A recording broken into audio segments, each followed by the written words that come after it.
नमस्कार दोस्तों, मेरा नाम है प्रदीप चौहान। बात समझनी है तो पूरी सुननी होगी। दोस्तों, दिन है आज रविवार का और आज मौका होता है वीकेंड बात तो होगी का। और दोस्तों, इस हफ्ते की सबसे बड़ी खबर तो एक ही है, देश के पूर्व प्रधानमंत्री और इस नव भारत के निर्माता डॉक्टर मनमोहन सिंह का स्वर्गवास हो जाना। अक्सर बुज़ुर्गों से सुनते हैं, हम बचपन से सुनते आए हैं कि बुज़ुर्ग कहते हैं कि जब आप कुछ भी बोलो तो सोच समझ के बोलिए, क्योंकि आपकी ज़ुबान पे कब सरस्वती बैठ जाए कोई पता नहीं लगता, वो बात सच हो जाती है। और मुझे लगता है डॉक्टर मनमोहन सिंह के बारे में ये बात बिल्कुल सही बैठती है, ख़ास करके उस वक्त जब मनमोहन सिंह ने कहा था कि मुझे पूरी उम्मीद है कि हिस्ट्री मुझे दयालु रूप में देखे, दया की दृष्टि से देखेगी, यानी मुझ पर दया करेगी, आज की मीडिया की तरह मुझे सिर्फ छिन भिन नहीं करेगी। कितनी सही बात निकली। वो प्रधानमंत्री जब तक थे वो अलग बात है, उसके बाद 10 साल उनकी इज्जत को उछालने की जितनी कोशिशें की गई, उन्हें क्या क्या उपनाम दिए गए, कुछ ने चूड़ियाँ तक उन्हें भेंट करने की बात कही गई थी। बाबा रामदेव जैसे आदमी नामर्द जैसे शब्दों का इस्तेमाल उनके लिए करते थे। प्रधानमंत्री नरेंद्र मोदी ने संसद में कहा था कि डॉक्टर साहब जो है वो रेनकोट पहनकर नहाते हैं। निर्मला सीतारमण आज की वित्त मंत्री कहती हैं कि मैं ज़िंदगी में कुछ भी बनना चाहूँगी, लेकिन मनमोहन सिंह जैसा वित्त मंत्री नहीं बनना चाहूँगी। इतनी सब बातें हुई थी, लेकिन जिस दिन उनका देहावसान हुआ उसके बाद लोगों ने उनके बारे में इतना अच्छा लिखा, इतना लिखा, इतना लिखा, इतना लिखा, एक ने भी कोई उनके बारे में गलत नेगेटिव नहीं किया। ट्रोल आर्मी छोड़ दीजिए, वो दो रुपए मिलते हैं उनको छोड़ दीजिए।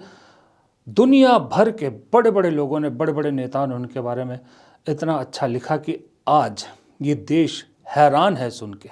और जब मनमोहन सिंह के बारे में इतना लिखा जा रहा है तो सामने कंपैरिजन होना स्वाभाविक है, और कंपैरिजन में एक बोना सा डरपोक या यूं कहें कि इनसिक्योर प्रधानमंत्री दिखता है।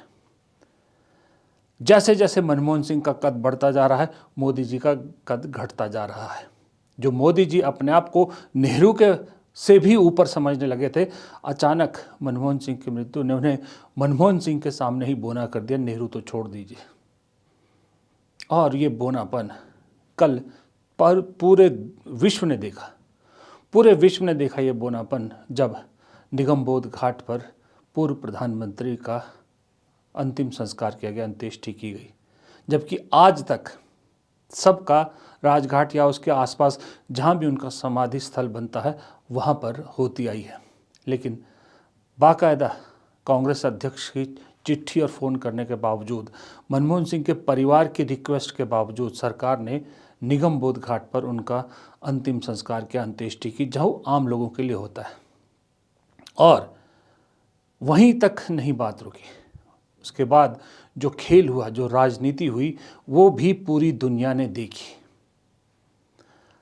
किस तरह से वहाँ पर बैठने का इंतज़ाम किया गया था, किस तरह से वहाँ सरेआम दिख रहा था, दो जो है वहाँ भी क्लास दिखाया जा रहा था कि जो सरकार है वो आगे बैठेगी, कांग्रेस के लोगों के लिए कोई जगह नहीं थी वहाँ पर।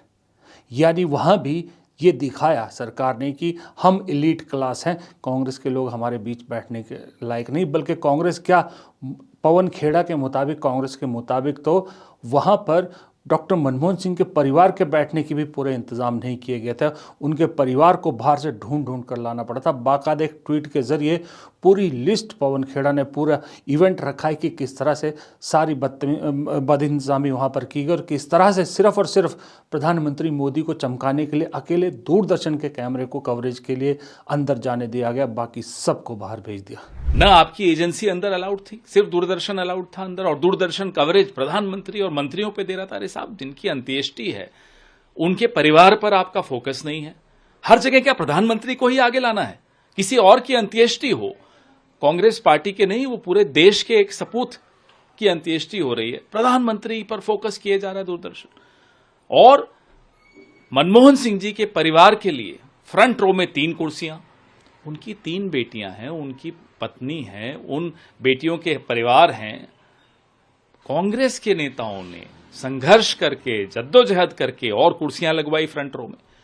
जो उनके ग्रैंड चिल्ड्रन थे, दोहित्रे थे, जिनको भाग लेना था अंत्येष्टि की पूरी क्रिया में उनको ढूंढना पड़ रहा है कि उनकी इतनी बदइंतजामी। अमित शाह गृह मंत्री का जब मोटर कारों का कॉन्वॉय आया तो पूरी फ्यूनरल प्रोसेशन को डिसरप्ट कर दिया। इनके अपने मनमोहन सिंह जी के परिवार के सदस्यों की गाड़ियां अफरा तफरी में इधर उधर हो गई, फिर उनको ढूंढ के अंदर लाना पड़ा। डिप्लोमैट्स, राजदूत बहुत आए, उनको आपने कहीं पीछे बैठा दिया। फोकस सिर्फ और सिर्फ प्रधानमंत्री के चेहरे पर। ये कोई पूर्व प्रधानमंत्री को इस तरह का सम्मान देंगे आप, जिन्होंने 10 साल में और उससे पहले भी वित्त मंत्री की हैसियत से इस देश की अर्थव्यवस्था की कायाकल्प कर दी? उस व्यक्ति को आप इस तरह से अपमानित करेंगे?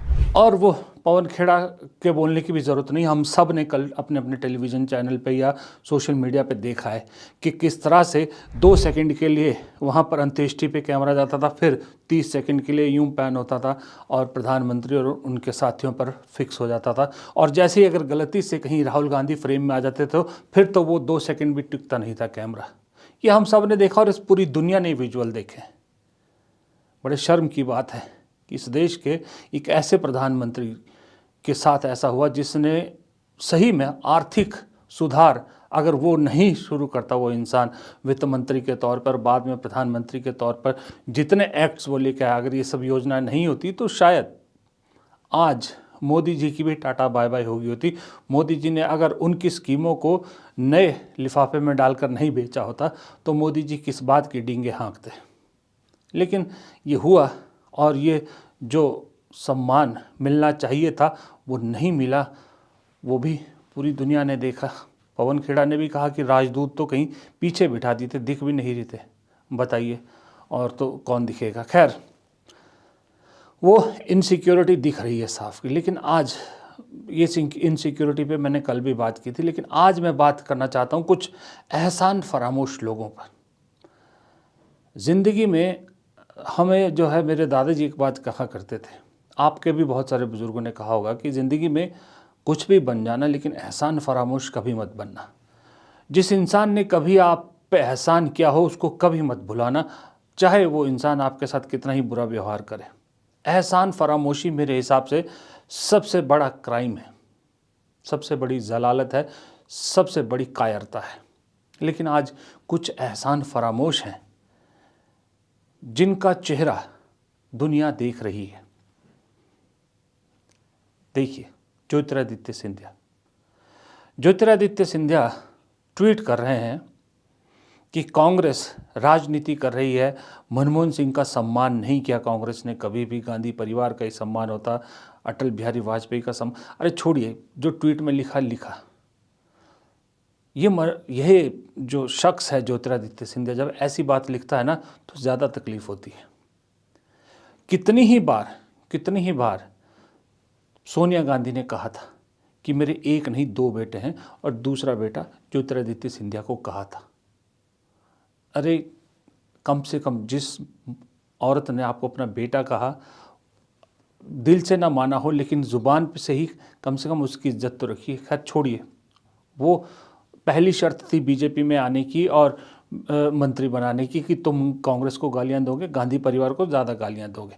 आज दिख भी रहा है, जितने बीजेपी के नेता हैं वो सब मनमोहन की तारीफ में बेशक 1 लाइन 2 लाइन कुछ भी है लिख रहे हैं, लेकिन कांग्रेस ने मनमोहन सिंह का अपमान किया, ये बोलने का जिम्मा सिर्फ और सिर्फ उन नेताओं को दिया गया है जो कांग्रेस छोड़कर बीजेपी में गए, क्योंकि उन्हें इतना बेशर्म कर दिया गया है, इतना जलालत उनकी की जा रही है, फिर भी वो बेशर्म आदमी ये काम कर रहे हैं।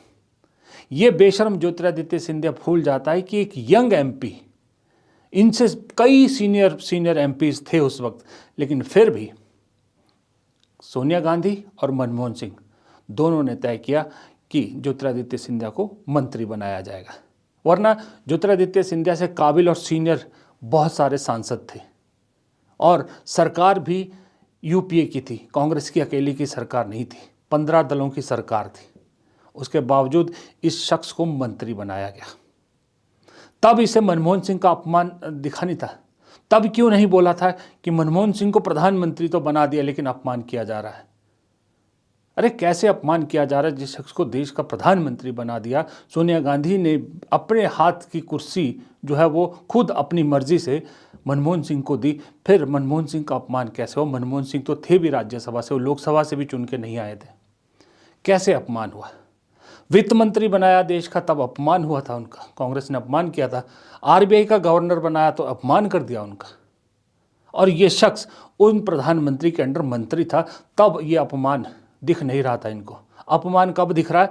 अब, क्योंकि इनके आकाओं पर, इसके नए आका पर सवाल उठने लगे हैं, इसलिए अब ये सपोला बन के ये जहर उगल रहा है। ये होते हैं एहसान फरामोश। दूसरा एहसान फरामोश ये सचिन तेंदुलकर। कितनी बात करूं इनकी। इस शख्स को ज़रा भी शर्म नहीं आई, ज़रा भी शर्म नहीं आई। ये जरा अखबार की हेडलाइन देखिए, क्या कहते हैं अखबार की हेडलाइन। इस सचिन तेंदुलकर के लिए मनमोहन सिंह ने अपने सिर पर ये बदनामी ली थी। अखबार की हेडलाइन साफ कहती है कि प्रधानमंत्री ने सचिन तेंदुलकर को भारत रत्न के लिए जो है ध्यानचंद के ऊपर चुना। प्रधानमंत्री की चॉइस थी। बड़ा क्रिटिसाइज हुआ था उस वक्त कि सचिन तेंदुलकर भारत रत्न डिजर्व नहीं करते, रूल्स बदले गए इनके लिए बाकायदा 2013 में, और यही प्रधानमंत्री थे मनमोहन सिंह, और इन्होंने ही जो है वो भारत रत्न के लिए सचिन तेंदुलकर को सेलेक्ट किया। ये अखबार की हेडलाइन साफ बता रही है। और जब वो शख्स इस दुनिया से अलविदा कहता है तो ज़रा सचिन तेंदुलकर का एक ट्वीट देखिए। एक फॉर्मेलिटी वाली लाइन है कि मनमोहन सिंह के किए इस देश के लिए योगदान को याद किया जाना चाहिए, किया जाना चाहिए। बाकी जो सभी ने लिखा वही एक 1.5 लाइन और आगे लिखी है, मजबूरी में लिखी गई ये लाइन। और जब इसी इंसान के ट्वीट्स देखिए प्रधानमंत्री मोदी के चुनाव जीतने पर, प्रधानमंत्री मोदी के जन्मदिन पर, और अटल बिहारी वाजपेयी के जब स्वर्गवास होता उस पर, वो तब देखिए, तब के ट्वीट में देखिए कितनी चापलूसी भरी पड़ी है।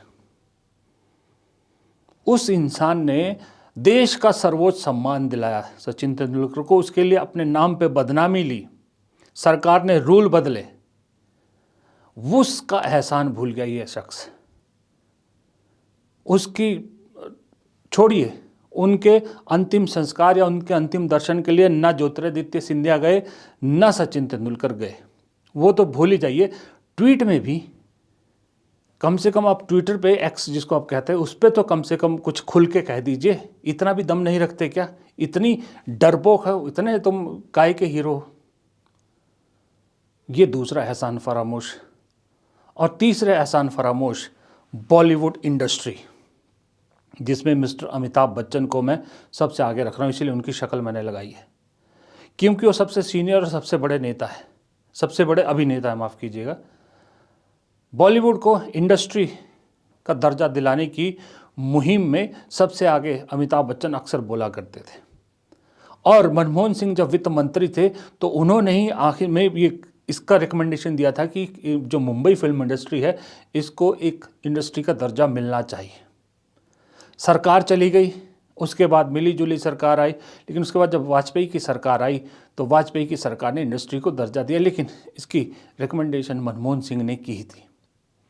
और उसके बाद जब मनमोहन सिंह वापस प्रधानमंत्री के रूप में आए तो उन्होंने हमेशा बुरे वक्त पर इस बॉलीवुड फिल्म इंडस्ट्री का साथ दिया। टैक्स को लेकर बहुत जो भी डिमांड इनकी आती थी, मनमोहन सिंह ने हमेशा इनकी डिमांड्स को सुना और उस पर अमल किया।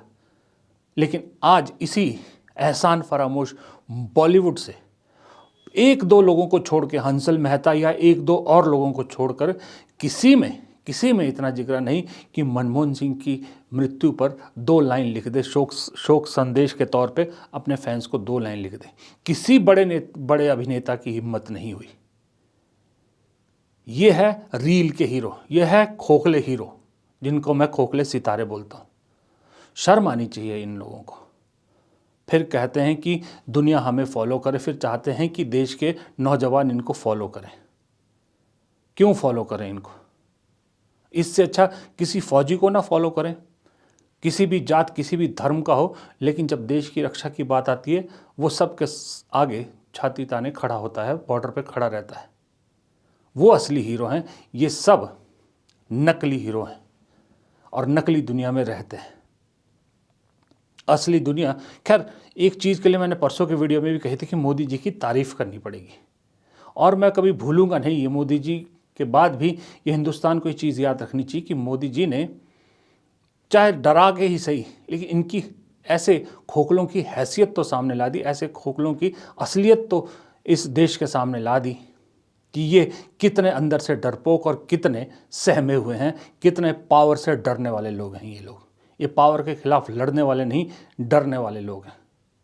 तो इस तरह के एहसान फरामोश आज या तो ज़बान बंद रखे हुए हैं 3 दिन से, या बोल रहे हैं तो सिर्फ जहर उगल रहे हैं। ऐसे एहसान फरामोशों को इस देश को पहचानना होगा।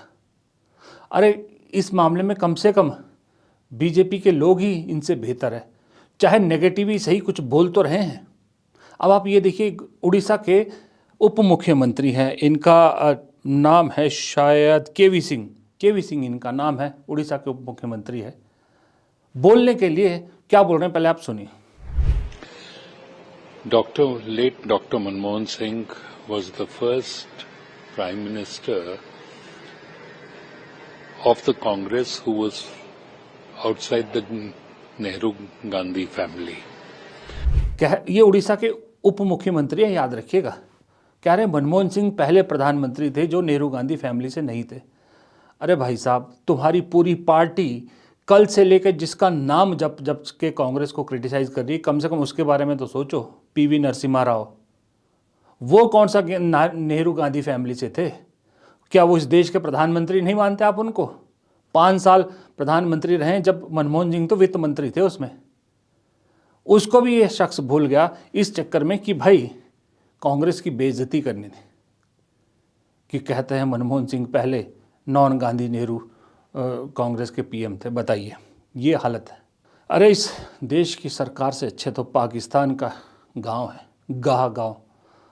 पाकिस्तान पंजाब में गाह गांव पड़ता है, जहां मनमोहन सिंह पैदा हुए थे। 15 साल की उम्र तक जिस गांव में रहे थे, वो गांव 3 दिन से शोक मना रहा है। 3 दिन से वो गांव शोक मना रहा है और अब प्लान कर रहा है कि भारत की सरकार तो ट्रस्ट बनाने की बात कर रही कि मेमोरियल की ज़मीन देने के लिए ट्रस्ट बनेगा, ये करेगा। वो गांव पहले से ही तय कर रहा है कि गांव के किस ज़मीन पर मनमोहन के नाम का कुछ एक मेमोरियल बनाना है। मनमोहन सिंह यानी उनके मोहना का, वहाँ मोहना के नाम से जाना जाता है। आज भी लोग याद करते हैं। अपने मोहना के लिए पाकिस्तान का गाँव आगे बढ़ा। हिंदुस्तान की सरकार से बड़ा जिगरा तो वो रखते हैं पाकिस्तान में रहने के बाद भी गांव के लोग। हिंदुस्तान में आजकल जिगरा सिर्फ एक ही चीज़ के लिए रखा जाता है, वो है कि बस हिंदुत्व का नाम का झंडा फहराओ, हिंदुत्व के नाम पे जो गंद कर सकते हो वो गंद कर लो। अब ये देखिए, पहले तो मुसलमानों को ही टारगेट किया जाता था, अब कैसे दूसरे धर्मों को भी टारगेट किया जा रहा है, ईसाइयों को टारगेट किया जा रहा है। एक ये यूट्यूबर है कोई आकाश सागर, ये मेघालय में एक चर्च में जिस वक्त प्रेयर चल रही है, उस चर्च में घुस जाते हैं और वहाँ माइक में खड़े होकर राम भजन गाने लगते हैं, जबकि वहाँ के ईसाई लोग चर्च में प्रेयर कर रहे हैं। उस वक्त प्रेयर खराब कर दी उनकी। देखिए हरकत। राम सिया राम जय जय राम। ये हो रहा है आज के इस देश में।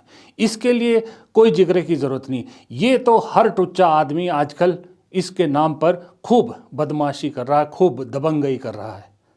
मामला दर्ज हुआ मेघालय की सरकार में, मेघालय में जाके ये शख्स कर रहे हैं, और जिसके चक्कर में ये सब कर रहे हैं वो शख्स खुद 3 दिन 4 दिन पहले मोदी जी खुद क्रिश्चियंस के बीच जाकर क्रिसमस मना रहे थे। हद होती है, वैसे अंधपने की हद होती है, मूर्खता की। ये अंधपना नहीं, ये मूर्खता की चरम सीमा है। अब तो देश को सोचना पड़ेगा कि कहाँ को जाना है।